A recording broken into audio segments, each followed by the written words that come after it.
अलैकुम वरहमतुल्लाहि वबरकातुहू। उम्मीद है तमाम दोस्त अहबाब खैर व आफियत से होंगे और मेरी तमाम माँ बहनें भी खैर व आफियत से होंगी।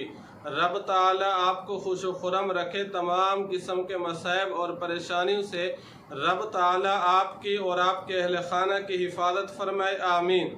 आज आप हजरात की खिदमत में जो अमल और वजीफ़ा लेकर हाजिर हुआ हूँ वो वजीफ़ा है मकबूलियत दुआ। क्या मतलब?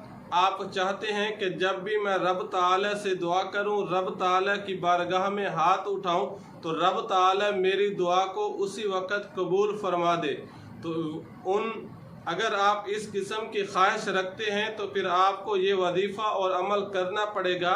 इस अमल और वजीफ़ा के करने से इंशाअल्लाह आप रब ताला से जो भी दुआ मांगेंगे रब ताला ज़रूर कबूल फरमा देंगे।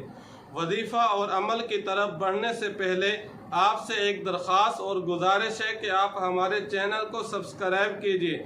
सब्सक्राइब करने के बाद बेल दबा दिया करें ताकि हमारी हर आने वाली वीडियो आप तक आसानी से पहुंच सके और आप आसानी से मुस्तफ़ीद हो सकें।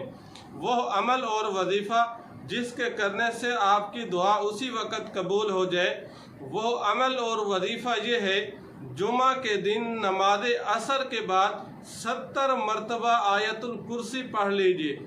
आयतुल कुर्सी के पढ़ने से रब ताला आपके दिल में ऐसी कैफियत पैदा फरमा देंगे कि उस वक़्त जो भी आप रब ताला से दुआ फरमाएंगे, दुआ मांगेंगे, रब ताला आपकी दुआ को ज़रूर कबूल फरमा देंगे।